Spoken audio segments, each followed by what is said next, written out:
এখন সালাউদ্দিন সাহেবকে বলছি আর এই সরকারকে বলতেছি যে শেখ হাসিনাকে আমরা বাংলাদেশ থেকে দৌড়িয়ে দিই, ওনাকে নিয়ে আপনাদের এত আতঙ্ক কেন? এখন শেখ হাসিনা যদি বলে যে কোন মন্ত্রী আমার নাম নিলে পরে আমার টাকা দিতে হবে, বা আমি তো বাংলাদেশে নাই, প্রচারণা নিষিদ্ধ, তাহলে এরা একদিক দিয়ে হলো বেশরম, আমাদের জনগণের বলতেছে যে শেখ হাসিনা প্রচার করেন না, নাম নিও না। আর ওনারা মহান আল্লাহর নামে শুরু করিতেছি না বলে সকালে উঠেই শুরু করে যে মহান শেখ হাসিনার নামে শুরু করিতেছি। এটা তো বোঝা যায় এই বাচ্চারা আতঙ্কে আছে। কি করবেন আপনি? দাফন হইতেছে, কাফন হইতেছে, প্রতিদিনই বলবে এরা। কারণ হলো কি আমি বলি, মানে শেখ হাসিনা 800 লক্ষণ করছে, সেখানে তো করে নাই। যাই হোক, আন্দোলনে 800 খুন হয়েছে এবং এটা নিয়ে অনেক বিতর্ক এখন জনগণের সামনে চলে আসছে। আমি ওই আলোচনায় যাইতেছি যে কারা মারলো, স্নাইপার দিয়ে মারলো না আমি মারলাম না, কি মারলো। আবার অনেকে বলতেছে যে ঢাকা বিশ্ববিদ্যালয়ে এই 100 বছরের ইতিহাসে যে কোনো আন্দোলন শুরু হইলে প্রথম লাশটা ওখানেই পড়ে, তারপরে আন্দোলনটা শুরু হয়। কিন্তু এরা তো হলো টাটকাওয়ালি, আল্লাহর অশেষ রহমত। ডক্টর শফিউর রহমানের কোনো লোক মারা যায় নাই, উনিও মরে নাই, জামাতের লোক মরে নাই। আর এই এনসিপির এরা আন্দোলন করছে, এরা কেউ একটা গুলিও খায় নাই, তাদের বন্ধু বান্ধবও কেউ গুলি খায় নাই, একটা বাড়িও খায় নাই। একেবারে জায়গা মতো লোক গুলা মরে গেছে সব, ওনারা কিন্তু মরে নাই। কারণ প্রশ্ন এটা সামনে চলে আইছে যে ওনারাই কি মারাইলো লিস্ট করে? লাশের দরকার ছিল, তারা পুলিশে মারলে তো আগে ওনাদেরকে মারবে, ওনারা শীর্ষ নেতা, রাস্তাঘাটের লোক মারবে কেন? মানে এগুলো সামনে আসছে, যে ওই যে আলোচনা পরে। এখন স্বরাষ্ট্রমন্ত্রীকে আমি জিজ্ঞেস করি যে শেখ হাসিনার আমরা দায়িত্ব নেই, উনি এত তাড়াতাড়ি আসবে না, আপনার এত আতঙ্কিত হইয়া একেবারে যেমন ধরেন আমি বলি, ছিনতাইকারীতে ধরলে আমি নিজে দেখছি এক ভদ্রলোক গল্প করতেছে, আমার এখানে এসেছেন জয়েন্ট সেক্রেটারি, বলছে আমি যে ভুলটা করছি আমি সারা জীবন আফসোস করবো। আমি হাই হাই রে কি হয়েছে? ছিনতাইকারীতে ধরছে আমার, তো মানি ব্যাগ নিচ্ছে, টাকা নিচ্ছে, তো চলে যেত। কিন্তু আমার বইয়ের গয়নাগুলো যে আমার ভিতর সেপ পকেটে ছিল, আমি ভয় ছেলে করছি, আমার কাছে আরো আছে, বাইর করে দিয়ে দিচ্ছি। এটা তো ওরা আমার কাছে চাই নেই বাবা, আমি দিলাম কেন? মানে আতঙ্কে দিয়ে দিচ্ছে, ওই যাও জেনে সব দিয়ে যা। এখন সালাউদ্দিন সাহেবরা পড়ছে জঙ্গির হাতে জিম্মি হইয়া, ওনারা আতঙ্কিত হয়ে গেছে, খাওয়া দাওয়া ছেড়ে দিচ্ছে দিয়া। ওই শেখ হাসিনার নাম নিও না, শেখ হাসিনা দাফন হয়ে গেছে, জনগণের বলতেছে তোমাকে ভয় নেই, শেখ হাসিনা কিছু করবো না। কিন্তু আমরা যেন না শুনি এই গানটা, আবার কি রাত পোহালে যেন না শুনি সালাউদ্দিন নাই, রাত পোহালে যেন না শুনি যে সালাউদ্দিন মরে নাই। ওনার খবর আছে, কারণ ওনাদের বন্ধু হলো কারা? শেখ হাসিনা আতঙ্কে ভুগতেছে, এই জন্য ওই সাবজেক্টটা রাখেন আপনি। আর আওয়ামী লীগের কথাই করেন না, আমি বলি শুনেন, মজার কথাটা আমি বলি। শেখ হাসিনা তো বহু দূর হয়, প্রেস ক্লাবের সামনে আমার অফিস থেকে 500 গজ দূরে দেখলাম জুলাই স্মৃতি স্তম্ভ বানাইছে, লেখছে জুলাই সুদি, লেখা স্যান্ডেল দিয়ে পিটাইতেছে, ডাইরেক্ট ভিডিও আছে আমার কাছে। মমিন মেহেদি তার বউ। আচ্ছা, এখানে একটা মজার ব্যাপার হয়েছে। মজার ব্যাপার কি, আমরা ওখানে ছিলাম তো তখন আমি চিন্তা করলাম যে আগে তো এনসিপির পোলাপান মেরে ফেলাইবো দেখি, কারণ ইতিমধ্যে খবর পাইয়া পুলিশ থানা থেকে ওই আওয়ামী লীগের অফিস দখল করে রাখছে এনসিপির সব আইসে 10-12 জন। সেখানে ভাই যত রিক্সাওয়ালা ছিল, ভ্যানওয়ালা ছিল, আর হকার ছিল, সব কয় মারে না পা, কেউ আইলে আমরা অবৈধ বিচার আমি করুন। প্রকাশ্য দিবালোকে জুলাই চুদি লেখা ঘন্টা ব্যাপী পিটাইলো। এনসিপির যারা আইছিল 27 জন পলাই গেছে পিছনের দরজা দিয়া। জনগণ এখন কোন পর্যায়ে চলে গেছে বুঝতে হবে। এরা আওয়ামী লীগ না, কিন্তু পিঠ দেওয়ালে ঠেকে গেছে। কাজেই সালাউদ্দিন সাহেবকে আমি বলি যে শেখ হাসিনা মারলে আসলে একটু সময় লাগবে, ঘরের ভিতরে যে জঙ্গি রাত পহেলি ঘটনা ঘটতে পারে, এগুলো ঠিক ঠেকান। আপনাকে বন্ধু হইলো কারা? আপনাকে বন্ধু হইলো ইরান। লজ্জা শরম আছে স্বরাষ্ট্রমন্ত্রী? কি ভাই, আপনার কি লজ্জা নাই? চক্ষু লজ্জা নাই? আপনার স্পিকার গেছে কোথায় শ্রদ্ধা জানাইতে? খমিনি। কয়েকদিন আগে 15,000 বালক বালিকাকে নিষ্ঠুরভাবে হত্যা করছে যে লোক। আর এমনি তার হত্যার লিস্ট হলো লক্ষাধিক, 1 লাখের উপরে মানুষকে হত্যা করছে। সেই গণহত্যাকারীকে আপনি শ্রদ্ধা জানাতে গেছেন, স্পিকারকে পাঠিয়েছেন, তাহলে আপনি শেখ হাসিনাকে খুনি বলেন, আপনি কোন মুখে খুনি বলবেন? জনগণ তো আর এটা বিশ্বাস করবে না। আপনি বলতে পারবেন আপনার মুখ দিয়ে। সেখানে আবার অনেক দেশ গেছে, অনেক দেশ গেছে, কিন্তু সেখানে আবার অনেক দেশের সাথে সাথে আমার অনেককে চুরি করে, চোর তো অনেক আছে। আপনি চুরি করবেন? আপনি কেন ইরানের খামিনিকে আপনি শ্রদ্ধা জানাবেন? যদি শ্রদ্ধা জানান তো ভালো, যে যত বেশি খুন করবে তাকে তো শ্রদ্ধা জানাইবেন। তাহলে আপনি শেখ হাসিনাকে ঘৃণা করবেন কেন? আপনি হিপোক্রেট হবেন না। কে গেল এটা বড় কথা না, যাবে তো যারা ওই তরিকার লোক তারা যাবে। কিন্তু এখন আমরা যা দেখতেছি, সালাউদ্দিন শব্দের বন্ধু হলো পাকিস্তান, সালাউদ্দিন শব্দের বন্ধু হলো পাকিস্তানি জঙ্গিরা, সালাউদ্দিন শব্দের বন্ধু হলো আফগানিস্তান তালেবান, সালাউদ্দিন শব্দের বন্ধু হলো ইরান। এতে কি হয়েছে জানেন? আওয়ামী লীগকে নিয়ে আর ওদের আতঙ্কে ভোগার দরকার নাই। এদেশের সাধারণ মানুষ যাদের একেবারে প্রেস্টিজে আঘাত লাগছে, তারাই এখন বলা শুরু করছে সেগুলাই চুদি। তাদের কত বড় এক সপ্তাহ আগে 1 মাস আগে এই পরিবেশ ছিল যে বাংলাদেশে জুলাইকে নিয়ে এই কথা বলবে? ছিল? তাহলে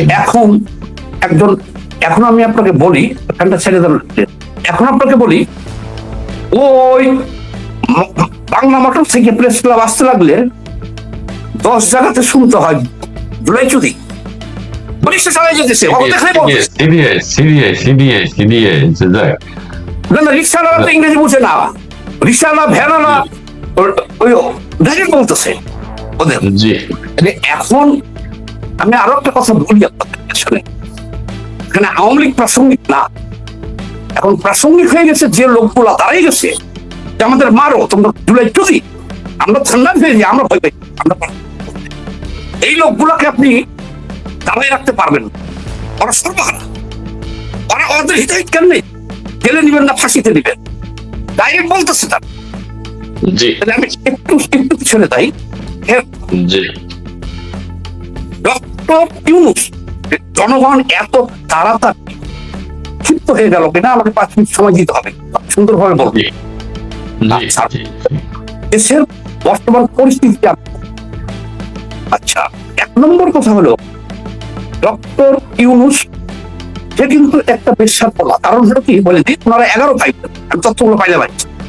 এই 11 ভাই বোনের মধ্যে ওনার মায়ের সন্তান উৎপাদন দেওয়ার ক্ষমতা ছিল 3 জন। এই 3 জনই হলো ওনার এক মায়ের আর বাপ, আর বাকি 8 জন হলো ওই চট্টগ্রাম ডেকে থাকতো যে মেয়েরা, বা স্টেশনে থাকে, বা বাসায় কাজের বুয়া দাসী হিসেবে রাখতো, আর বাপের শুধু ব্যবসা, এদের ঘরে 1 জন।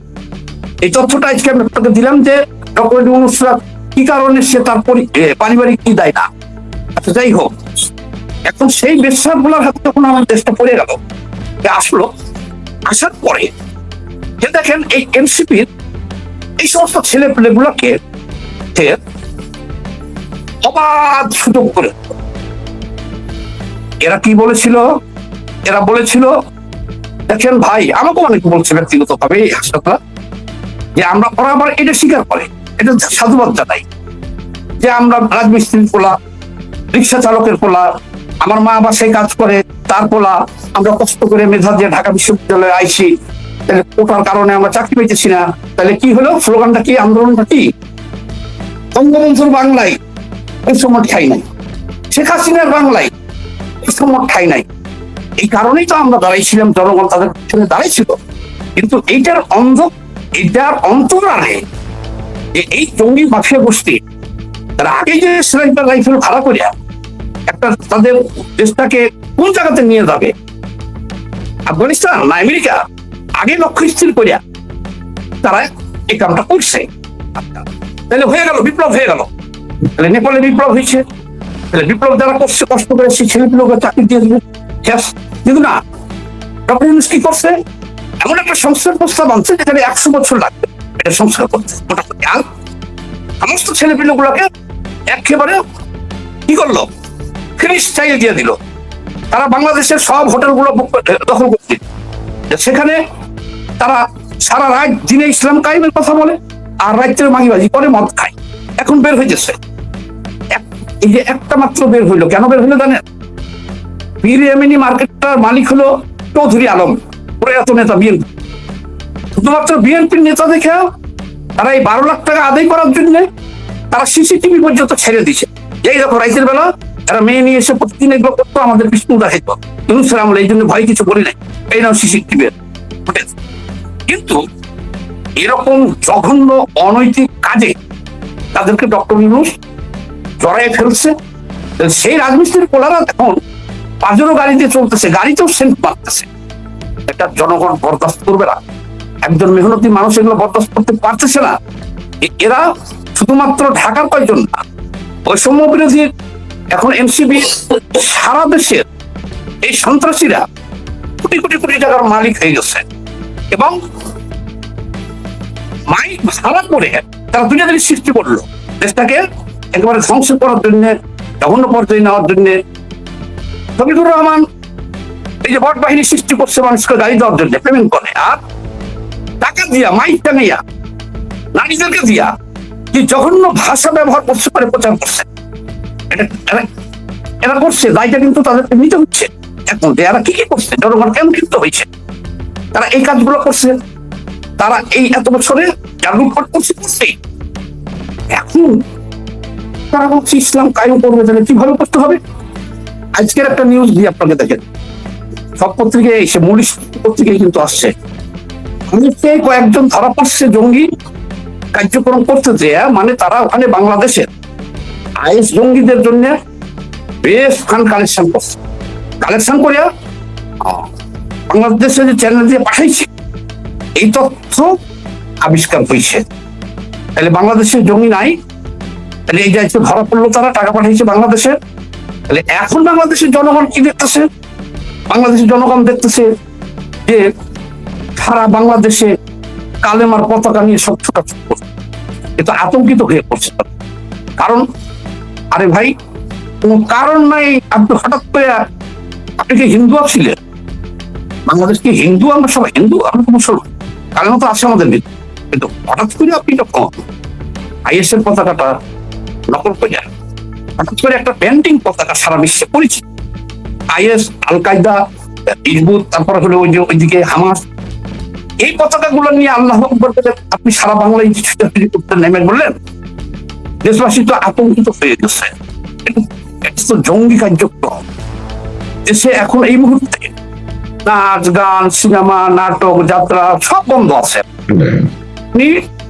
আমি আপনাকে চ্যালেঞ্জ করলাম, আপনি অনলাইন ঘাটেন, ঘাইতে আপনি বলেন, আপনি অনলাইন ঘাটেন, এটা আপনি আমাকে বলেন যে এই যে এইখানে একটা বাউল গান হয়েছে 6 মাসের মধ্যে, আপনি আমাকে বলেন যে এইখানে একটা যাত্রা গান হয়েছে 6 মাসের মধ্যে, আপনি বলতে পারবেন না? অর্থাৎ সব বন্ধ করে দিয়েছেন, মানে পুরোপুরি আফগানিস্তান তো দেশটা হয়ে গেছে। সালাউদ্দিন সাহেব কি ঘোড়ার ঘাস কাটেন আর হাসিনা আতঙ্কে ভোগেন? আপনাদের 2006 সালের কথা মনে নাই? তাহলে এখন যে এই গোষ্ঠীটা টোটাল বাংলাদেশে আপনার এই জঙ্গি পতাকা নিয়ে ইসলাম কায়েম করে ফেলছে। আচ্ছা, তাহলে এখন আমি যে জিনিসটা বলি আপনাকে, এইগুলো দেখার পরে জনগণ একদিক দিয়ে আতঙ্কে আছে, আর আরেক দিক দিয়ে তারা ক্রোধী হয়ে গেছে, মানে জেদি হয়ে গেছে। একদিক দিয়ে আতঙ্ক আছে আর আরেক দিক দিয়ে তারা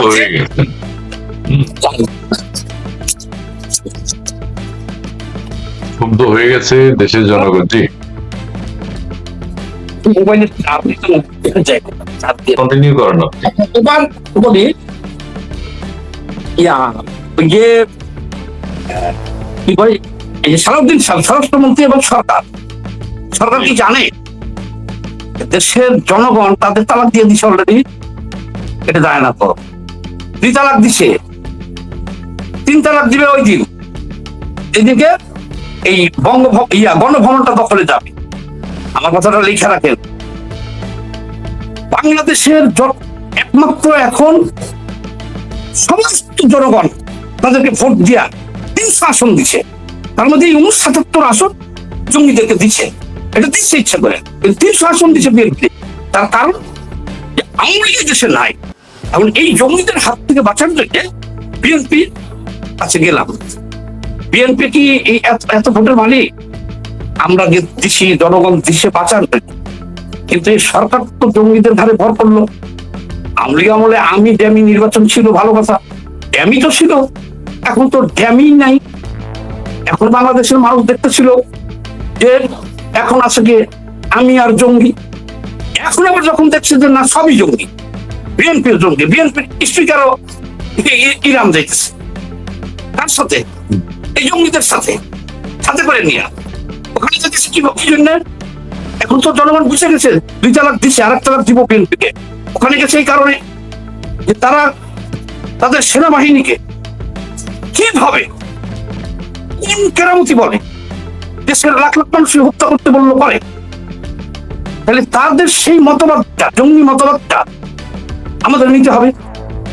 এখন আপনারা জঙ্গি নিয়ে থাকেন আর হাসিনা আতঙ্কে ভোগেন। কিন্তু এই যে ইতিহাসটা আমি বললাম, এই টোকাইয়ের টোকাই ছেলে পেলে হাজার হাজার কোটি টাকার মালিক এবং হাসিনার বিরুদ্ধে আন্দোলন কেন করেছিল? আরে একই জিনিস মানুষ বারবার খায় না, 3বার ছিল তো বিরক্ত, যারা লুটপাট করে তাহলে নতুন কিছু চাই। এই আন্দোলন সফল হয়েছে, তাই হোক। তাহলে এখন হাসিনার আমলে তো এত জঘন্য কার্যক্রম হয় নাই। তাহলে জনগণ এখন কি করবে? জনগণ এখন কি করবে? মানুষের ব্যক্তিত্বটা কিন্তু বড় জিনিস, মনে রাখবেন। জঙ্গি বাংলাদেশে বেশি নাই, 2 কোটি জঙ্গি সম্প্রদায় বা ওইটা করতে চাইতেছে, আর বাকি মানুষ 18 কোটি। দেখেন বাংলাদেশের একটা ভিআইপি জায়গা যেটা ইন্টারন্যাশনাল ভাবে পরিচিত, গণভবন, প্রধানমন্ত্রীর বাসভবন, শেখ হাসিনার বাসভবন না, সংসদ ভবনের পাশে এমন যে হেরিটেজ, এমন দৃষ্টিনন্দন একটা জায়গা। তারপরে একটা গরিব রাষ্ট্র ভাই, বাংলাদেশের রাজধানীতেও এতটুকু 2 কোটি লোকের বসবাস। আচ্ছা, সেই সেন্টারে 20 একর জায়গা উনি জুলাই যোদ্ধাদের জন্য দিল। আচ্ছা, সারা দেশের ভাস্কর্য ভাঙা শেষ, বঙ্গবন্ধুর ভাস্কর্য চলবে না, এটা মুসলমান দেশ। ওর ভিতরে যা দেখেন যে ভাস্কর্য বানাই রাখছে এর ভিতরে। এখন যখন এইটা সব দেখার পরে এরা বলতেছে, প্রথম প্রস্তাব করছিল যে সরকার আহ্বান জানাক এই জুলাই সন্ত্রাসীরা সকল হোটেলে যে মাগিবাজি করতেছে এটি বাদ দিয়ে তাদেরকে যত 20 একর জায়গা দেওয়া হয়েছে, অন্তত ওইটার ভিতরে যে করুক না, যা করবে। এখন এটাও যদি সরকার না মানে, 5ই আগস্ট যে তাণ্ডব চলছিল গণভবনে, আগামী 3 মাসের মধ্যে এর চাইতে ভয়াবহ তাণ্ডব চলবে। জনগণ, লাখ লাখ জনগণ যাবে ওই প্রধানমন্ত্রীর কার্যালয় উদ্ধার করে ওটা রাষ্ট্রের কবলে দিবে। আর ওখানে যেসব জুলাই সন্ত্রাসীর ভাস্কর্য আছে, চিত্র আছে, এগুলো রাষ্ট্রই আইনা মাথায় প্রস্তাব করবে। কথা আগাম বলে দিত ভাই। আমি কয়েকদিন আগে বলছিলাম না, এই জায়গায় আমার প্রেস ক্লাবের সামনে কি করছে, জুলাই চুদি লেখা স্যান্ডেল দিয়ে পিটাইছে সমস্ত মিডিয়ার সামনে। আর একটা কর্মসূচি দিছে, বাংলার যেখানে জুলাই স্মৃতি স্তম্ভ আছে এই 64টা ডিস্ট্রিক্টে সবখানে লিখতে বলছে সবাই। ওটা যে আলোচনা হইতেছে, শুরু হয়ে গেছে। স্মৃতিস্তম্ভের উপর থেকে নিচ পর্যন্ত লেখা থাকবে টোটাল 1, 2, 3, 4 ডক্টর ইউনূসের পূর্ণিমা, দিনের চলে খাওয়া, এটা ইউনূসের মার খাওয়া। আর বললাম না, মানে ওদের সেই স্লোগান গুলোই তো ওখানে থাকবে। আপনি যে স্মৃতিস্তম্ভ করেছেন, এগুলো কারা করতেছে? আওয়ামী লীগ করতেছে। জনগণের ইজ্জতের ব্যাপার, প্রেস্টিজের ব্যাপার। 30 লক্ষ মানুষ শহীদ হইয়া একটা বাংলাদেশ স্বাধীন হয়েছে। স্বাধীনতা বিরোধীরা ওই 71 সাল থেকেই তারা প্রতিশোধ নেওয়ার জন্য, তাদের দেশ উদ্ধারের জন্য লেগে রয়েছে। বাংলার জনগণ কখনো ভুল করে না। বিএনপির ছায়াতলে থেকে হাতে পায়ে ধরে 3 সিট 5 সিট নিয়ে যাইত, তাদেরকে কখনোই ক্ষমতায় আসতে দেয় নাই। কাজেই এখন হঠাৎ করে বিড়াল বাঘ হয়ে যায় না, হঠাৎ করে হয়ে যায় না, অভিনয় করা যায়, তারা বাঘ হয়ে যায় নাই।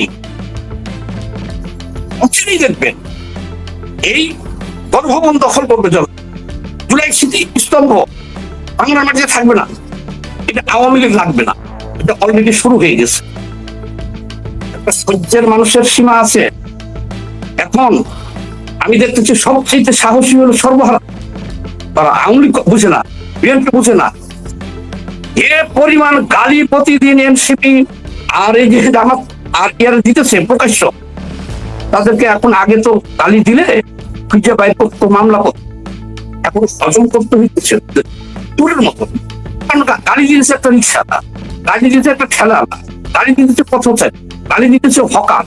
তাহলে কি প্রতিক্রিয়াটা দেশে তৈরি হয়েছে আপনি চিন্তা করতে পারছেন? এখন বিএনপি কোন ফাঁদে পড়ছে দেখেন। বিএনপি কে জনগণ যখন তালাক দিয়ে দিছে, এখন বিএনপি হাসিনা আতঙ্ক ভুগবে।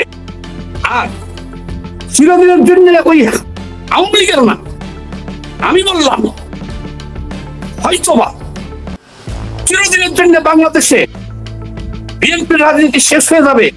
আগামী বিপ্লবের পরে জামাতের মতো পরিণতি হবে। কারণ জামাত আর বিএনপি আর এই জঙ্গি এরা এখন আর আলাদা কিছু হইতেছে না। একটা পত্রিকা কত বড় দুঃসাহস, একটা আল কায়দার পত্রিকার পতাকাকে উত্তোলন করল। আপনি দেখেন আমেরিকার ওয়েবসাইটে দেখেন, জাতিসংঘের ওয়েবসাইটে দেখেন, এই পতাকাগুলো কি লেখা আছে? জঙ্গি সম্প্রদায়ের পতাকাগুলো লেখা আছে স্পষ্ট। আর সেই পতাকা নিয়ে সারা বাংলাদেশে ছোটাছুটি করে বেড়েছে, মিছিল করতেছে, ডাইরেক্ট মিটিং করতেছে, সারা দেশে তারা জোট দল বাইন্ধা ঘুরে বেড়েছে। আর তাদের নেতারা এই যে ৭৭ জন সংসদে যে জঙ্গি ছিল, আমি আগেই বলেছি, এখন তো বাংলাদেশে ড্যামি যুগ শেষ। আরে ভাই, শেখ হাসিনার আমলে একটা ড্যামি করে নিয়েছিল তারা, জাতীয় পার্টিকে রাখছিল। এখন আপনারা ৭৭টা আসন দিচ্ছেন, এখন তো আমি আর জঙ্গি, এখন তো ড্যামি থেকে জঙ্গিতে আসলে, এখন তো জামাত আলাদা কিছু না।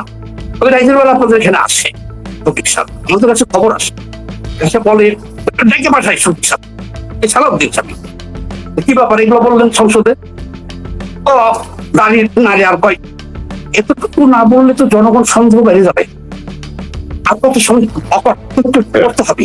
আর না হলে আপনি লিখে দিন, আমি কথা দিচ্ছি, আমি ইমানদার লোক, কথার বাইরে যাবো না, তাহলে আপনি লিখে দিন। তাহলে এখন জঙ্গিদের সাথে আপনারা মিলে গেলেন, সারা দেশটা জঙ্গি হয়ে যাবে। সারা দেশটা এদেশটা কি ইউনুসের বাপের, ইউনুসের মায়ের ভাতারের, যে সে এই ২০ একর জায়গা এই জুলাই সন্ত্রাসীদের নামে দিয়ে দিল? আরে ভাই, ঠিক আছে, আমরা শ্রদ্ধা করতাম, জনগণও করতাম। নেপালে হয় নাই বিপ্লব, তারা কি এরকম অনৈতিক কাজে জড়িয়েছে? এমন কোন জঘন্য অপরাধ নাই তারা করতেছে না। সবচেয়ে বেশি ধিক্কার জানাতে জনগণ, আপনি প্রধানমন্ত্রী ওই যে ইয়াতে যে জাদুঘর বানাইছে, যারা আহত হয়েছে তাদেরও ছবি আছে, তো দেখা যেতেছে সেই ছেলেটা এখানে বাজি করে ধরা পড়ছে, দেখা যেতে সেই ছেলেটা এখানে চাঁদাবাজি করে ধরা পড়ছে, দেখা যেতে এই ছেলেটা এখানে মাদক কারবার করতেছে। এদেরকে ওই জুলাই জাদুঘরে রাখে দেব জনগণ? আমি যেটা বলছি, আরে আওয়ামী লীগ লাগবে না, এটা ফাঁকা আওয়াজ না রে ভাই, এটা পুনরুদ্ধার হবে ভয়াবহ ভাবে অল্প দিনের ভিতরে। আলোচনা হচ্ছে সর্বমহলে, জাদুঘরে আপনি কাকে মহান নেতারে রাখবেন? যে গুলিস্তানে মাদক কারবার করছে, ওখানে চেয়ে দেখি তার ছবি কি আহত হয়েছে। তাহলে এই জুলাই সন্ত্রাসীদের আপনি এখন কেন বলতেছি সন্ত্রাসী? আমি তো বলি নাই। যদি আপনি দেশের মঙ্গল চাইতেন তাইলে তো জাদুঘর তো আছেই বাংলাদেশে, একটা গণঅভ্যুত্থানে যারা ত্যাগ স্বীকার করছে সেখানে একটা রুম নিয়ে আপনি কিছু ছবি রাখতে পারেন। ইউনুসের মায়ের ভাতারের দেশ, রাজধানীর না, এটা দিচ্ছে এদেরকে ক্যাডার বাহিনী মানুষ তৈরি করে না, টিভিদের আছে না, ইউনুস ক্যাডার বাহিনী করছিল। আর এই ক্যাডার বাহিনী সারা দেশে যে কবর থেকে মানুষ উত্তোলন করছে, ধরাকে সরাজ্ঞান করছে, চাঁদাবাজি করছে। এরা কখন থেকে শুরু করছে দেশের লোকের লোকে বেইমানি করা? শোনেন, যেই অভ্যুত্থান হয়েছে তখনই আওয়ামী লীগের নেতাদের বিদেশে কন্ট্যাক্ট করে করে পাচার করা শুরু হয়েছে। তাহলে তোরা যদি শেখ হাসিনার বিচার চাস, আওয়ামী লীগের বিচার চাস, তাহলে এই শুয়োরের বাচ্চারা সর্বপ্রথম গাদ্দারের ঘরে গাদ্দার 3 কোটি 5 কোটি 1 কোটি করে আওয়ামী লীগের লোকগুলার তোরা বিদেশে পাচার করছিস। আর এখন যে সারারা তোদের বিচার দাবি করবি, তার মতো পিটাইব জনগণ। অপরাধ চেতন আছে যে জনগণ কি জিনিস, তারা এগুলো জানিয়ে যেতেছে। তোমরা যদি বিপ্লবী হইতা, এরকম অপরাধ না করতা, এখন শেখ হাসিনার আমলে অপরাধের সাথে তোমাদের অপরাধ তুলনা করা যাইতেছে। তোমরা জঘন্য অপরাধ করেছো, করে যাইতেছ। আগামীতে দেশটাকে তোমরা সারা বিশ্বের জঘন্য যে দেশটা তালেবান, সেই তালেবানের শাসনের কায়েমের জন্য প্রকাশ্য কাজ করছো। তোমরা ভারতের সাথে সম্পর্ক শেষ করছো, তোমরা ভারতের সাথে সম্পর্ক শেষ করছো। বাংলাদেশে আইসের কথা বলে দিত, জি ছিল, বাংলাদেশ স্বাধীনতা বিরোধিতা করছে, চাই নাই। এই 54 বছরের ভিতরে একমাত্র শেখ হাসিনার আমলে শেখ হাসিনার সরকার আমেরিকার 3 জন রাষ্ট্রদূতকে পিটাইছে এবং অপমান করছে 3 জনকে। এই 54 বছরে কেউ সারা বিশ্বে নজিরবিহীন যে আমেরিকার রাষ্ট্রদূতকে ধাওয়া দিয়ে দৌড়াই নিয়ে গেছে বা মারছে, এটা একমাত্র শেখ হাসিনা করতে পারছিল। তো যাই হোক, এখন আমেরিকা বাংলাদেশের জাতীয় সংসদে যে অনুষ্ঠানটা করবে, এখন কথা হলো কি, ডক্টর ইউনূস আমেরিকার সাথে এমন একটা গোলামি চুক্তি করে দিয়ে গেছে। গোলামি চুক্তি তো ভাই, আমি যদি আপনার গোলাম হই, আমি হইতে রাজি না থাকলে তো আপনি চুক্তি করতে পারেন। আমাকে রাজি করে তো আপনি চুক্তিটা করছেন, তাহলে সেই চুক্তি অনুযায়ী এখন বর্তমান সরকার ক্ষমতায় আছে। সেই চুক্তি অনুযায়ী এখন তার ৭৭টা আসন এই যুদ্ধ অপরাধী জঙ্গিরা পেয়েছে। তাহলে এখন এই দেশে সংসদ ভবনে করুক বা ওনাদের যখন যেখানে ইচ্ছা হয় করুক, আপনি আর আমি কি বাধা দিতে পারবো? কারণ সরকার হলো তাদের গোলাম, এই জামাত হলো তাদের গোলাম। আমি আরো একটা কথা বলি, আমি যা বলবো এটা রাজনৈতিক ক্যালকুলেশনের দীর্ঘ বছরের ক্যালকুলেশন, যে শেষ খেলাটা খেলবো হলে কান পাতা শেষ, জানি না তাদের সেটা বাংলার জনগণ প্রতিহত করতে পারবে কিনা। এখন পাকিস্তানকে বলে দিচ্ছে আমেরিকা যে জামাতকে সাহায্য করো, বাংলাদেশের জঙ্গিদের সাহায্য, ওই তালেবানদের বলে দিচ্ছে, ইরানরে বলে দিচ্ছে, বিভিন্ন অ্যাঙ্গেলে মিশরে বলে দিচ্ছে, কারণ বাংলাদেশে কাছে গেছে। এভাবে সারা দেশে প্রকাশ্য জঙ্গিরা পতাকা নিয়ে বের হয়ে গেছে।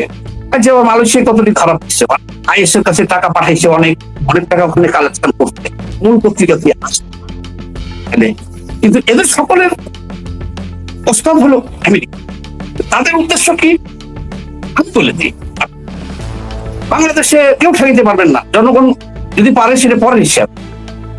এদের হাত পা বান্ধা, এবং এরাও বুঝতেছে না, এখন ডলার পাইতেছে। ইস্ট ইন্ডিয়া কোম্পানি মির্জাফরের কি বলেছিল, যারা আমরা ব্যবসায়ী মানুষ আছে, আমরা ওগুলো বসি না, তোমাকে এই দেশের নবাব বানাতে রাজি আছে। বিশ্বাসঘাতকতা করে রাজি ছিল, পরে রাজ্যে বাইর করে 200 বছর নিয়ে গেছে। এখন আমেরিকাও বলছে তাই চুক্তির আগে, আরে আমরা তো এই তোমাদের গরিব দেশ, কি ভারত খেটেছে, অমুক খাচ্ছে, তোমরা নিজের মতো চলো, চুক্তিটা করো, যা লাগে অস্ত্রপাতি সব দেবে করছে। কিন্তু আমি বলে দিই, এই জঙ্গিবাদের উত্থানটা দেখবেন হঠাৎ করে ব্যাপক হবে, হঠাৎ করে শুনতে পারবেন সরকার নাই, হঠাৎ করে শুনতে পাইবেন বাংলা ছেয়ে গেছে এই পতাকাই। এই তার কয়েকদিন পরেই অভিযানটা শুরু হবে, এই বাংলাদেশে জঙ্গির ব্যাপক উত্থান। যদি সঠিক সব বেঁচে থাকে, ঠিক একটা ফার ওই আল কায়দা নেতাকে যেখানে ডুবেছে ওখানে নিয়ে ফেলবো।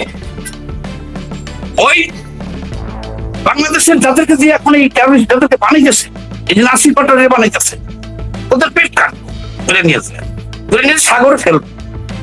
তারপরে কি করব? জঙ্গি নির্মূল হবে, বাংলাদেশে জঙ্গি নির্মূল হবে, আমেরিকান যে ঘাঁটিটা হবে, বাকি 100 বছর 200 বছর এখান থেকে সরানো দীর্ঘদিনের স্বপ্ন। শেখ হাসিনা বললাম না যে 3 জন রাষ্ট্রদূতকে মার্চ শেখ হাসিনার লোকজন, এটা বিশ্বের নজির। ওরা হজম করছে, কিন্তু হজম করছে বলে ভুলে যায় নাই তারা, ওরা হজম করছে। তাহলে এখন আমেরিকা এখানে সংসদ ভবনে এটা করছে, খুব স্বাভাবিক ঘটনা। কিন্তু মনে রাখবেন, বিশ্বের যে কোনো দেশে সামান্য একটু জঙ্গিবাদের কি হইলেই তাদের সাথে আমেরিকা প্রতিবাদ করে বসতে হচ্ছে। এই যে আমার কথা করেছে, এই যে এখানে জঙ্গি আছে, আর বাংলাদেশ টোটাল বাংলাদেশ খেয়ে গেছে। আরে ভাই, কেউ কি দেখে না? বিশ্ববাসী দেখে না? আমরা না হয় দুর্বল, বাংলাদেশের মানুষ কথা করতেছে, তারা মিছিল করতেছে, বলতেছে, এগুলো পতাকা নিয়ে দৌড়াইতেছে, গান বাজনা নাটক সিনেমা যাত্রা সব বন্ধ করে দিয়েছে। আচ্ছা, বিশ্ববাসী কি দেখে না? আমেরিকা কি দেখে না? এখন দেখি তাদেরকে ঘন ঘন ডাকতেছে দূতাবাসে, তাদের সাথে সম্পর্ক। এখন তাহলে তারা যে উত্থানটা করতেছে, এটা একটা দীর্ঘস্থায়ী লক্ষ্য আছে তাদের, এবং সেখানে যাবে। আর আমরা বেঁচে থাকলে, আপনারা বেঁচে থাকলে দেখবেন যে কারে কোন হান থেকে আমেরিকা ধরে নিয়ে যে পায়রা ওই মোল্লা অমর বানাই, আল কাজা বানাই। এটা হলো আমেরিকার পলিসি, সারা বিশ্বে ওরা এটাই করেছে। সব দেশে জঙ্গি উত্থান যতদিন দরকার ছিল প্রকাশ্য পাশে দাঁড়াইছে, তারপরে এটাকে নির্মূল করেছে তারা। এখন তাদের সবভাবে চেষ্টা করছে এখানে একটা ঘাটির জন্য শেখ হাসিনা 15 বছর অনেক কিছু দিতে চাইছে, আজীবন ক্ষমতায় থাকবে মির্জাফরের মতো, সে ব্যবস্থা ছিল, ওনারা পারেনি। ডক্টর ইউনূস একটা কুলাঙ্গারের বাচ্চা, ও ঢুকাই দিয়ে গেছে এইখানে। এই হলো মূল ব্যাপার, আপনি বললাম। জি জি, ঠিক আছে, খুব ভালোই বলেছেন। আমি ডবল স্ট্যান্ডার্ড বলছি এই কারণে, পৃথিবীর অন্যান্য দেশে তো আপনিও যে কথা বললেন, আমেরিকা ঝাঁপাইয়া পড়েছে, ওখানে জঙ্গিবাদ হচ্ছে, ওখানে জঙ্গিবাদের উত্থান হচ্ছে, তারা নানান ভাবে আক্রমণ করে, কিন্তু বাংলাদেশে এই ব্যাপারে কোনো কথাই তো বলছে না। আমেরিকা যখনই বাংলাদেশে কোনো কেউ ভিজিটে আসে, তখন এই জঙ্গিদের সাথে মিটিং করে। শেখ হাসিনার সময় দেখেছি জঙ্গিদের সাথে মিটিং করে। তখন মনে হয় কি আমেরিকা, ইংল্যান্ড, ইউরোপ ইউনিয়ন এরা অন্যান্য দেশে এই অবস্থা করছে, বাংলাদেশে এই অবস্থা কেন? বাংলাদেশের জঙ্গিদের সাথে তাদের সম্পর্ক, এই জন্য আমি ডবল স্ট্যান্ডার্ড বলেছিলাম। জি, যাই হোক, এটা আপনি বললেন আমেরিকার স্বাধীনতা দিবস, আমরা অভিনন্দন জানাবো, কিন্তু আমাদের সংসদ ভবনের যাক বাইরে হয়েছে, এবার আগামীতে হয়তো ভিতরে অনুষ্ঠান করবে, এই ধরনের আলামত আমরা দেখতে পাই। যাই হোক, ঠিক আছে ইসমাইল ভাই, আপনার অতিথি আজারিয়া লজিক ছাড়া বলতেছে এর কোনো ভ্যালু নাই। আচ্ছা ঠিক আছে, আপনি দেখেন না, আপনি দেখেন বা দেখেন না, তবুও দেখছেন, আমার মনে হয় ভালো। আমি একটু ওনার উত্তর দেই। উনি হলো ওই যে কথাটা বলছে, উনি হলো ভেড়ার বাচ্চা, মানে কাপুরুষ, অনেক কাপুরুষ। আমি বলি অনেক ভেড়ার বাচ্চা আছে, এই কয়েকজন সন্ত্রাসী দিয়ে ধমক দেওয়ার বসে রেখে ওর মাল্লাকে জেরা করে তুলে সারা বাংলাদেশ যে ছেয়ে গেছে কালো পতাকায়, ও তো দেখে না, দেখবে না, ও তো কথা বলবে না। ওর মার কাছে কেউ বললে যদি পিস্তল হাতে থাকে, ওই ওই যে লোকটা সাহস দেখাইছে, কিন্তু ঘটনাটা হইলো কি, গুলশানে ওই যে নাহিদ টাকা আনতে পাঠাইছিল, ওখানে পুলিশ পালিশের ঝামেলা হয়, ধরা পড়ে যায়। তারপর থেকে তো অলিখিত ঘোষণা আছে যে কেউ টাকা আনতে যাবে না কোথাও, টাকা তো সব তাদের ওখানে দিয়ে আসে। এখন এইখানে এই যে টাকাটা আনতে গেছে, এখন কিন্তু জনগণ ঘুরে দাঁড়াইতেছে, কেউ আর ফোনে দিতে চাইতেছে না, কারণ জনগণ আশা করতেছে যে 2 বছরে ওরা যা খুশি তাই করছে ইউনূসের আমলে, কিন্তু এখন একটা নির্বাচিত সরকার আসছে, এই কারণে দেখেন ওনার খবর নিয়ে দেখেন উনি বহুতবার দিচ্ছে, এখন ঘুরে দাঁড়াইতেছে। যেমন ধরেন ঘুরে দাঁড়ায়নি, আপনি এটা দেখেননি, তাহলে এটা নিয়ে আমরা আলোচনা করতে চাই না। তবে পিডিএ মিনি মার্কেটে আমরা দেখেছি। আচ্ছা, চূন্য বলছেন যে বান্দরবানে বড় বড় গির্জা হচ্ছে, কেউ বলছেন 3 জেলায় পর্যটক যাওয়া নিষেধ, আবার বলছেন যে বান্দরবানে বড় বড় গির্জা হচ্ছে। আক্তার জামান ইসমাইল ভাই তোতা পাখির মতো একটা মহিলাকে বাংলাদেশ জিন্দাবাদ শেখানোর পরেও সে জয় বাংলা স্লোগান দিয়েছে, মন্ত্রীর আক্ষেপের সীমা নাই। ওই যে তারে লিখে দিয়েছে, বললো যে তাকে লিখে দিয়েছি, তারপরও বলছে জয় বাংলা। কি করবো, বিরক্ত হয়ে গেছে। ঠিক আছে, লাইভে রাজা কামাল বদর জুলাই, জি ধন্যবাদ। বইয়ের ভাষায় লিখুন, বইয়ের ভাষায় চট্টগ্রাম। আচ্ছা, চট্টগ্রামকে আপনারা চট্টগ্রাম দিয়ে ব্লক করেন না কেন? চট্টগ্রাম নিয়ে মানে কথা বলেন না কেন? আচ্ছা, চট্টগ্রামে কি হয়েছে সামাদ ভাই একটু বলেন না। চট্টগ্রামে আমাদের সেন্ট মার্টিন নিয়ে, আমাদের চট্টগ্রামে কেউ কেউ বলছেন বড় বড় গির্জা হচ্ছে, কেউ বলছেন ওখানে খ্রিস্টান রাজ্য হবে, কেউ বলছেন ওখানে আরাকান আর্মির প্রধান ঢুকে গেছে। আমাদের পররাষ্ট্রমন্ত্রী বলছে যে না, ওই সম্পর্কে আমাদের কোনো অভিজ্ঞতা নাই বা আমরা জানি না তথ্যটি। চট্টগ্রামকে আমরা হারাচ্ছি, যে কি কথা হচ্ছে এগুলো একটু যদি বলেন। দেখেন, চট্টগ্রামের সাথে তো চট্টগ্রামের বন্দর নিয়ে ওই বন্দর দেওয়া হয়েছে আমেরিকাকে, আর যে চুক্তিটা করা হয়েছে, আমরা সারা দেশের রাজনীতিবিদ এবং মানুষ আমরা বলছি যে সেটা একটা গোলামি চুক্তি, এবং অলরেডি আমরা চট্টগ্রামে এই চুক্তি বলে আমেরিকা সশস্ত্র ঘাঁটি করতে পারবে। এই কথাটার বিপরীতে সরকার তো কোনো প্রতিক্রিয়া দিতেছে না বা চুক্তিটা ওপেন করতেছে না। এই কারণে জনমনে সন্দেহ বাড়তেছে যে এই চুক্তির বলে হয়তো সেখানে আমেরিকার একটা ঘাঁটি হবে, বা আমেরিকার দীর্ঘদিনের স্বপ্ন এখানে একটা খ্রিস্টান রাষ্ট্র হবে, সেই দিকেই অগ্রসর হইতেছে। এটা নিয়ে তো আমরা অনেক আন্দোলন সংগ্রাম করছি, লং মার্চও করছি, তারপরে এখন পর্যন্ত তারা তো সেই চুক্তি প্রকাশ করতেছে না। তবে আমরা এটা জেনে গেছি যে একটা গোলামি চুক্তি আমেরিকার সাথে এখানে করা হয়েছে, এখানে সামথিং রং। আর বাংলাদেশে হঠাৎ করে এই যে জঙ্গিবাদের এত উত্থান, আমেরিকার নীরব থাকা, তারা বিশ্বে যেখানে সোচ্চার, বরঞ্চ এখন তাদেরকে এভাবে সমর্থন দেওয়া, এতে জনগণের সন্দেহ আরো ঘনীভূত হয়েছে। তবে পরিশেষে আমি একটা কথা আপনাকে বলে রাখি। এই কথা হলো কি, যে কিছুদিন আগেও এনসিপি, বৈষম্য বিরোধী বা শিবির, এদের বিরুদ্ধে একটু শব্দ কেউ করে নাই। এখন কিন্তু দেখেন পরিবেশ পরিস্থিতি কতটুকু পরিবর্তন হয়েছে, যে এখন যে কোনো লোক এনসিপির লোককে দেখলে বলতেছে জুলাই সন্ত্রাসী। বলবেন যে এগুলো তো শুনি না আমরা। আপনারা তো অন্তত একটা ডকুমেন্টস দেখেছেন যে প্রেস ক্লাবের সামনে জুলাই স্তম্ভ বানাইয়া জুলাই সন্ত্রাসী লেখা জুতা দিয়ে পিটেছে। এটা যদি সরকার না বুঝে, সরকার না বুঝলে পরে সরকারকে মারাত্মক খেসারত দিতে হবে। কোন আমেরিকা বা এই জঙ্গিরা সরকারকে রক্ষা করতে পারবে না। কারণ সরকার এবং জঙ্গি, সরকার এবং জামাত এখন আলাদা করে কিছু নাই।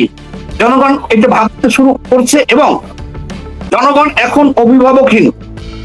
তারা চিন্তা করতেছে যে কি ব্যাপার, সারা দেশে এত পতাকা আর এত লোক এইভাবে হুমকি ধুমকি, মিছিল মিটিং, আমাদের এটা করা যাবে না, ওইটা করা যাবে না, গান বাজানো যাবে না, নামাজ পড়তে হবে। বাংলাদেশের দোকান, এই যে অনেক জায়গাতে দোকান আজান হওয়ার সাথে সাথে দোকান খোলা রেখেই আমাদের চলে যেতে হবে। তিনটা দেখলাম ভিডিও। যদি কেউ 1 টাকার জিনিস নাই, তারা দিবে ক্ষতিপূরণ। তাহলে বাংলাদেশের মানুষ এখন অভিভাবকহীন হয়ে পড়ছে, সরকারের দিকে চেয়ে রয়েছে। এখন সরকার থেকে দেখা যায় নীরব সমর্থন দিতেছে, আবার সরকারের কেউ কেউ বলতেছে সবাই তো মুসলমান। অসুবিধা কি? কাজেই বাংলার জনগণ কিন্তু এই অবস্থায় বেশিক্ষণ থাকবে না, ওই আওয়ামী লীগের কাছেই বসে থাকবে না। বরঞ্চ এখন যেসব বিপ্লবীরা তৈরি হইতেছে, যে বাংলাদেশকে আমরা 30 লক্ষ শহীদের বিনিময়ে যে অর্জন, 3 লক্ষ মা বোনের ইজ্জতের বিনিময়ে যে অর্জন, আমাদের পূর্বপুরুষের সেই ত্যাগ, আমরা দরকার হলে 60 লক্ষ জীবন দেব, আমরা দরকার হলে 6 লক্ষ ধর্ষিত হব, কিন্তু কোন অবস্থাতেই বাংলাদেশে জঙ্গিবাদ কায়েম করতে দিব না। 1971 সালের গণহত্যাকারীদের হাতে আমরা দেশ দিব না। এই জন্য যাদের কিছু হারানোর ভয় নাই, তারা কিন্তু এখন সামনে চলে আসতেছে, তারা এখন ডাইরেক্ট বলতেছে। এই কারণে বলছি, এখন ওই আওয়ামী লীগ আতঙ্কে ঢুকে কোনো লাভ নাই। এই দিকে নজর দেন। যারা সর্বহারা, যারা এখন চিন্তা করে শুরু করছে যে আমাদের এই দেশটাই মানুষের বাপের না, আর জঙ্গিবাদ হতে দিব না, আমাদের নিজের জীবন নিজে রক্ষা করব, এদের দিকে নজর দেন। না হলে পরে অল্প দিনেই হারিয়ে দিব এই সরকার। ধন্যবাদ। আচ্ছা, ধন্যবাদ ধন্যবাদ ধন্যবাদ। আমি আমি শেষের দিকের কিছু কমেন্ট একটু পড়ি। জি, লিটন মিয়া বলছেন ইসমাইল ভাই বাবার মৃত্যু 71 সালে, ছেলের জন্ম 81 সালে। হ্যাঁ, এটা আলোচনা হয়ে গেছে। জি ধন্যবাদ। যারা এখনো বুঝে নাই যে 5ই আগস্ট 2024 দেশে ডাকাত পড়েছে, বাসায় ডাকাত পড়ার মতোই। জি ধন্যবাদ। হ্যাঁ, পুরোটা পড়লাম না। আক্তার জামান বলছেন সত্য মিথ্যা জানি না, তবে একটা ভিডিও দেখলাম আজকে পার্বত্য চট্টগ্রামের রামুতে একটা সেনাবাহিনীর গাড়ি অ্যাক্সিডেন্ট হয়েছে, অনেক হতাহত হয়েছে। আচ্ছা ঠিক আছে, তাহলে কেন অ্যাক্সিডেন্ট হয়েছে? এই বিজয় সুনিশ্চিত, পৃথিবীর সমস্ত শক্তি একত্রিত হয়েও বিজয় আটকিয়ে রাখতে পারবো না ইনশাল্লাহ। জি ধন্যবাদ। জি বাংলাদেশকে কি অতি দ্রুত তৃতীয় বিশ্বের আফ্রিকার রাষ্ট্রে পরিণত হতে যাচ্ছে এই মুহূর্তে দরকার শেখ হাসিনা সরকার। জি শামসুন্নাহার, ধন্যবাদ। ইউপিডিএফ জিএসটি কুকিসিন আর্মিরা সবাই মিলে একযোগে হামলা করেছে, সাথে আমেরিকান এবং আমেরিকার মদত দিচ্ছে। জি ধন্যবাদ। এবং এই হচ্ছে আমেরিকান আর্মি মদত, আরাকান আর্মি মদত দিচ্ছে। জি ধন্যবাদ। তার মানে জনগণের উদ্বেগ উৎকণ্ঠা চট্টগ্রাম নিয়ে যেটা সেটা ঠিকই আছে। বরিশালের ভিডিওটা আমিও দেখেছি, কিন্তু কি হবে, পুলিশ গ্রেপ্তার করলে সত্যিকারের বিচার কি হবে বাংলার মাটিতে? জি ধন্যবাদ। ওটা খুব দুঃখজনক ভিডিও, সামাদ ভাই আপনার চোখের সামনে আসবে। একদম একটা সিনিয়র লোককে দেখলাম চট থাপ্পড় দিয়া 7 সিটারে ঢোকার জন্য 12 লাখ পাউন্ড, 400 গুলি, 840 রকেট লঞ্চার। ঠিক আছে, জি ধন্যবাদ। ইউনুস কিন্তু পূর্ব তিমুরের প্রেসিডেন্টকে বাংলাদেশে এনেছিল। ও, ইউনুস সাহেবের একটা সাফল্য এই ভাই তুলে ধরেছে। জি ধন্যবাদ। এই লেভেলের রাজাকার আলবদর জুলাই। জি ধন্যবাদ ধন্যবাদ। বাঙালি জাতীয়বাদের নাম ইসলামী জাতীয়তাবাদ, কাঁঠালের আমসত্ব। জি ধন্যবাদ। হ্যাঁ, ওকে, ঠিক আছে। আমি আর সব প্রশ্নগুলো নিলাম না। প্রিয় দর্শক, আমরা এখন শেষ করব আজকের মতো এখানে শেষ করতে চাই। সামাদ ভাই আপনার আলোচনা অনেক ভালো লাগলো। জয় বাংলা, জয় বঙ্গবন্ধু। হাসানুল্লাহ কেনুকে কেমন অবস্থা কি? জি ধন্যবাদ। দুইজনকে সালাম জানাচ্ছি। জি ধন্যবাদ। আজে বাজে মন্তব্য এসে যায়, আমি দেখাতে থাকি। ধন্যবাদ, অসুবিধা নেই। দুর্নীতিবাজ আওয়ামী লীগ নেতাদের নিয়ে কিছু বলুন। জি ধন্যবাদ। সামাদ ভাই তো বলেছেন দুর্নীতি সর্বশেষ সীমায় এখন পৌঁছেছে দেশ। দুর্নীতিবাজ আমেরিকানদের সম্পর্কে কিছু বলুন। যে যুক্তরাষ্ট্র সেনাবাহিনী বাংলাদেশে ঢুকলে চীন চুপচাপ বসে থাকবে না, মাথায় মায়ায় মার্কেটে ঢুকে। জি না, চীন কোনো কথাই বলবে না। চীন কারো পক্ষে কোনো কথা বলে না। চীন কারো পক্ষে কোনো সৈন্য পাঠায়। চীন কাউকে কোনো অস্ত্র দেয় না। চীন বুঝে শুধু নিজের ব্যবসা বাণিজ্য, এই ছাড়া চীন পৃথিবীর কোথাও কোনো ভূমিকা রাখে নাই। যাই হোক, অনেক ধন্যবাদ জানাচ্ছি সালাম ভাই। সামাদ ভাই, আপনি শেষ মুহূর্তে আর 1 মিনিট যদি কিছু বলতে চান, একটা সামারি কনক্লুশন একটু দেন শেষ মুহূর্তে আমরা। জি, একটা সামারি হলো কি, আমি বলি শোনেন। জি, এই যে খালি যে সারা দেশ পতাকায় ছেয়ে যেতেছে, এটুকু হলে পরে মানুষ এত আতঙ্কিত হতো না বা এত গুরুত্বের সাথে নিত না। পাশাপাশি একই টাইমে সেনাবাহিনী একটা ব্রিগেডের নাম ইসলামের তাইদ খলিফার নামে নিতেছে। সেনাবাহিনী প্রধান হজ করতেছে, দাঁড়িয়ে রাখতেছে, দোয়া দুরুদ করতেছে। এগুলোতে অনেক কিছু ইঙ্গিত কিন্তু বহন করে এবং এটা খুব সেনসিটিভ জায়গা এবং দেশটা মনে হয় ওই দিকেই যাইতেছে। এই জন্য আমি আশঙ্কা করতেছি সামনে মনে হয় দেশে আরো একটা ভয়াবহ রক্তক্ষয়ী সংঘর্ষ হবে। এই সংঘর্ষটা হবে কোনো আওয়ামী লীগের ব্যানারে না, কোনো ব্যানারে না। এদেশের সর্বহারা মানুষ, যাদের হারানোর কিছু ভয় নাই, তারা এখন মুখ খোলা শুরু করছে, এগুলোর বিরুদ্ধে বলা শুরু করছে। বারবার মানে 2 দিন আগেও যেটা কল্পনা করতে যাইতো না, এখন তারা বলতে পারতেছে জুলাই সন্ত্রাসী, জুলাই জঙ্গি, জুলাই চুরি। এই জন্য বলছি যে এই খালি পতাকা হলে এক কথা ছিল, যেখানে টাইমে ওনারা মুসলমান হিসেবে বলতেছে যে এনারাও মুসলমান হিসেবে পতাকা উড়াইতেছে। আর্মিও বলতেছে যে আমরা মুসলমান, যেহেতু তাইদ খলিফার নামে এটা দিলাম, আমি মুসলমান যেহেতু দাঁড়িয়ে রাখলাম, আমি হজ করলাম। ঠিক আছে, মুসলমান হিসেবেই এগুলো অনেক কিছু ইঙ্গিত বহন করে এবং এই জন্য আমরা দেশবাসী আতঙ্কিত এবং সতর্ক থাকতে হবে। আর এখান থেকেই ওই আওয়ামী লীগ কবে আসবে সেই চিন্তা বাদ দিয়ে জনগণ এখন দেশ রক্ষার, নিজের জীবন রক্ষার জন্য প্রতিবাদী হয়ে গেছে। একটা ভয়াবহ রক্তক্ষয়ী সংঘর্ষের আশঙ্কা করতেছে। জি, অনেক ধন্যবাদ, অনেক ধন্যবাদ, অনেক ধন্যবাদ। সামাদ ভাই মুফাসসিল ইসলামকে নিয়ে কিছু বলুন। জি না, ঠিক আছে। প্রিয় দর্শক, আপনারা যারা আমাদের সাথে ছিলেন, সামাদ ভাই যেরকম আশঙ্কা প্রকাশ করেছেন, এরকম দেশের সাধারণ মানুষও আশঙ্কায় আছে। দেশের নিজের নিরাপত্তা এবং দেশের নিরাপত্তার জন্য সাধারণ মানুষের রাস্তায় নেমে আসবে, আমি সামাদ ভাইয়ের কথা থেকে যেটা বুঝলাম। যাই হোক, তবুও দেশে